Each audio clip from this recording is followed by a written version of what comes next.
Bom dia, alunos. Então, hoje nós teremos aula de física, né? Eu sei que na semana passada nós ficamos de corrigir o restante das atividades, mas vou deixar para corrigir na próxima aula, que aí completa o capítulo todo e a gente corrige todos os conteúdos de química. Bom, o tema de hoje é o estudo das forças e está lá no nosso livro didático na página 52. Bom, por que nós estudamos força? A força, ela precisa ser estudada porque para falar de dinâmica, né, associada às leis de Newton, associada aos movimentos, a gente tem que falar sobre as forças. O que vem a ser dinâmica primeiro? Dinâmica é uma área da mecânica que estuda os movimentos dos corpos e a partir das forças que atuam sobre ele. Então, é toda a área que ela vai falar do movimento, das forças atuando sobre esses corpos para produzir esse movimento. Como a questão das forças, né, o estudo das forças, está associada a Isaac Newton, porque ele criou 3 leis, né, chamadas leis de Newton, que tem relação com as forças, mas a gente vai falar sobre elas posteriormente. Bom, aí nesse capítulo a gente vai falar o quê? O conceito de força, a relação da força com o movimento e as 3 leis de Newton também. Inicialmente vai ser só força, conceito de força e como essas forças são aplicadas. Na página 52 ele ainda traz um histórico, né, falando sobre Newton, quais foram as contribuições dele, ele traz todas essas informações. Aí ele entra na parte mais técnica, né? Ele vai falar sobre o conceito de força associado aos movimentos e ele precisa determinar as grandezas. O que seriam grandezas? Aí ele fala que existem 2 tipos de grandeza, mas qual a definição de grandeza? Isso nós vamos observar lá na página 53. Então, ó, na página 53, a gente tem lá a informação, ó, grandezas escalares e grandezas vetoriais. O que é uma grandeza? Grandeza é um conceito criado para descrever alguma propriedade física observada na natureza. Aí ele vai falar assim, existem 2 tipos de grandezas, as grandezas escalares e as vetoriais.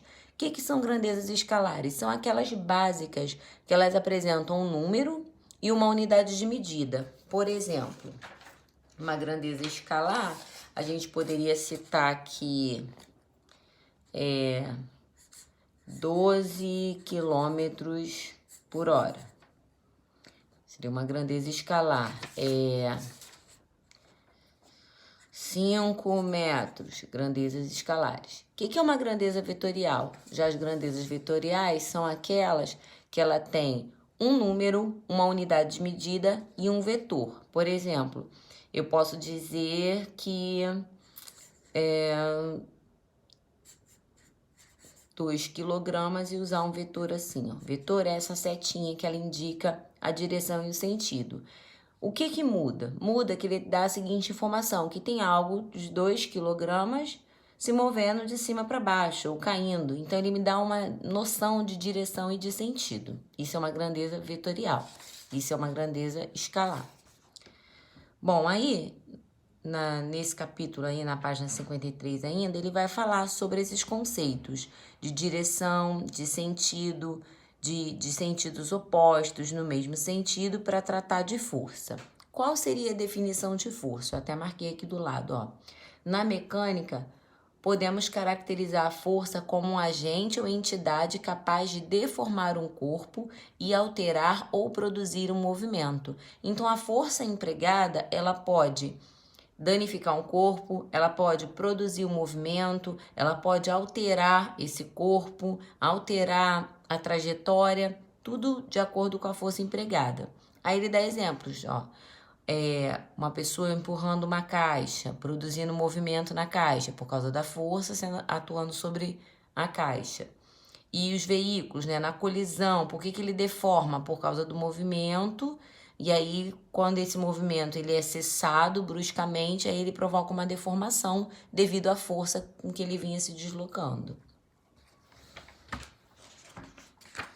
Bom, lá na página 54, ele vai falar sobre o Sistema Internacional de Unidades, né, que é o SI, e a unidade de medida de força é o Newton. Por que Newton? Porque foi ele que fez esse estudo associado às forças. Então, a unidade de medida de força é em Newton, que é o N maiúsculo. Eu não posso usar N minúsculo, senão o N minúsculo é de nêutron, lá na química.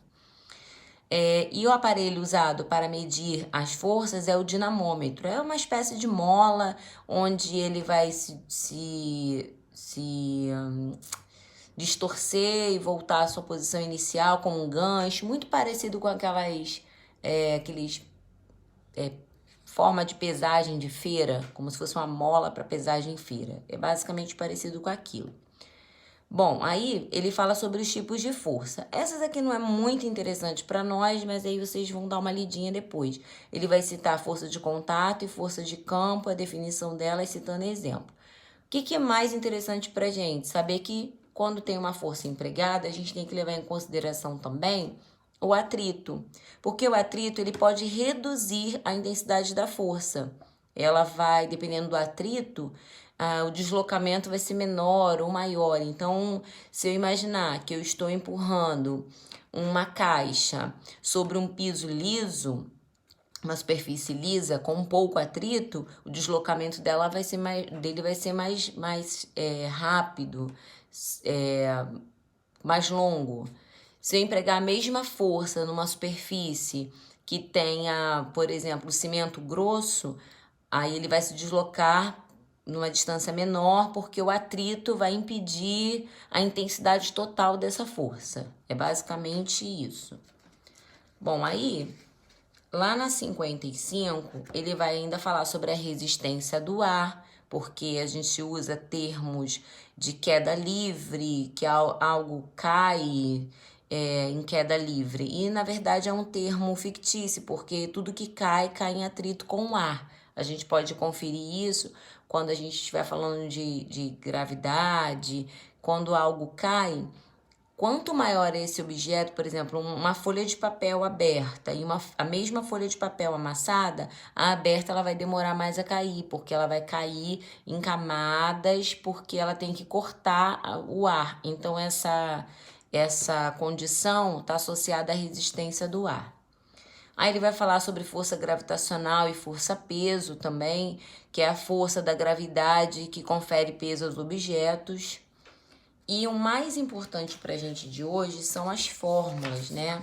Que a gente vai utilizar para calcular essas forças.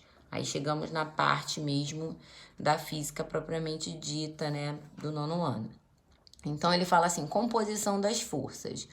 Existem forças, né, que elas podem ser somadas, outras que elas vão ser subtraídas e todas elas são feitas a partir de cálculos.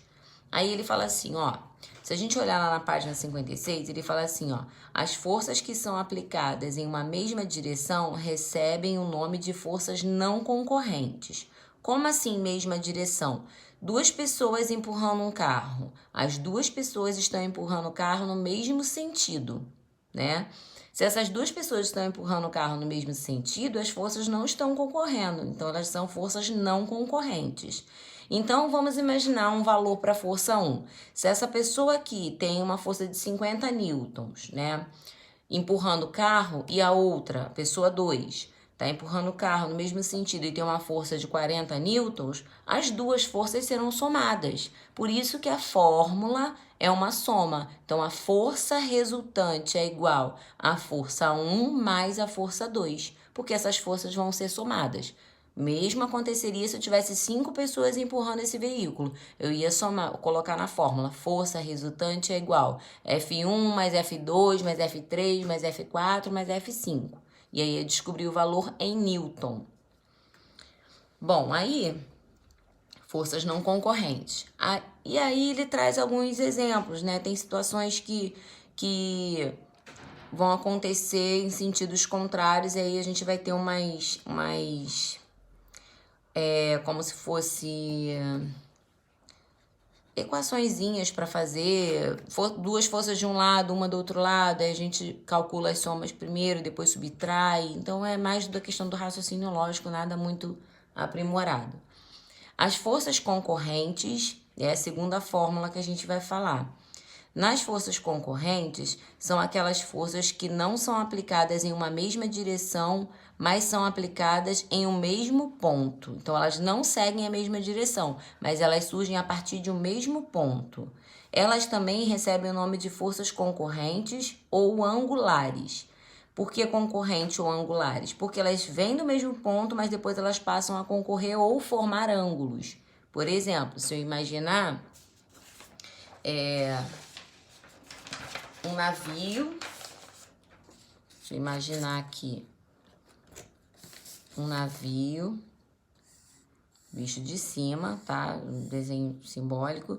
E esse navio ele tem que ser rebocado. Então, vamos usar 2 rebocadores para puxar esse navio, porque ele teve alguma falha mecânica para ser rebocado. Então, eu tenho aqui o rebocador 1 e o rebocador 2. Percebe que a força é aplicada aqui, ó, no mesmo ponto. Só que elas vão concorrer, porque ela vai formar um ângulo. Por isso que o nome é forças angulares ou forças concorrentes. À medida que ele puxar, não tem como eles irem paralelamente um ao outro. Então, eles vão formar esse ângulo. E aí muda. Aí, nesse caso, nós vamos aplicar uma fórmula muito parecida com a base do Teorema de Pitágoras. Então, olha, vai ser o seguinte, vai ser força resultante ao quadrado é igual F1 ao quadrado mais F2 ao quadrado. Mesma coisa. Se essa força 1 fosse 8 newtons, e a força 2 fosse 6 newtons, na hora de encaixar na fórmula, eu ia colocar força resultante ao quadrado é igual força 1 ao quadrado mais a força 2 ao quadrado. Ficaria como? Força 1 ao quadrado, 8 ao quadrado. Força 2 ao quadrado, 6 ao quadrado. Então, ficaria 8 vezes 8, 64. 6 vezes 6, 36. 64 mais 36, aqui é uma soma. Ainda é o quadrado aqui. 64 mais 36 vai dar força resultante, estou passando para cá. É igual a 100. Aí eu vou ter que descobrir a raiz de 100 para dar o valor final. Então, qual é o número que eu descubro aqui? Aí vai ficar a força resultante, que aí eu vou tirar da raiz, e vai ficar igual a 10 newtons. Ficou cortadinho aí, mas tem a explicação disso aqui no nosso livro. Tá de lado aqui, essa caneta tá muito grossa, mas vai dar para entender. Então, ele traz essa explicação que eu acabei de falar aqui, ó. Ele cita a questão parecida com essa que eu falei, com um valor bem parecido. E aí ele fala que essas são forças angulares ou forças concorrentes, porque elas são aplicadas no mesmo ponto e formam um ângulo. E aí ele colocou nos moldes que eu expliquei ali, ó, força 1 ao quadrado, força 2 ao quadrado, pega os valores da força 1 ao quadrado e a força 2, somou, deu 100, raiz, para tirar o 2 aqui da fórmula, coloco a raiz, para descobrir a raiz do número, sabe que a raiz do número é ele vezes ele mesmo, e aí eu descobri que são 10 newtons. Então, é assim que se calcula as forças concorrentes. Nós ainda, eu acabei pulando aqui, nós ainda temos aí um outro cálculozinho que a gente faz de forças também não concorrentes, que são as forças que elas atuam no sentido contrário. Então, tem situações de forças que elas atuam no sentido contrário. Em situações como essa, a gente vai fazer uma conta de subtração. Então, se eu imaginar, por exemplo, 2 crianças brincando de cabo de guerra. Tem um objeto de um lado, um objeto no meio, uma criança de um lado e uma criança do outro. A força 1 e a força 2, elas vão estar ali, porém, uma vai subtrair a outra, porque os sentidos são opostos. Toda vez que os sentidos são opostos, a continha vai ser uma subtração, a fórmula vai ser uma subtração. Então, o que a gente tem de fórmula? 3 fórmulas para calcular a força.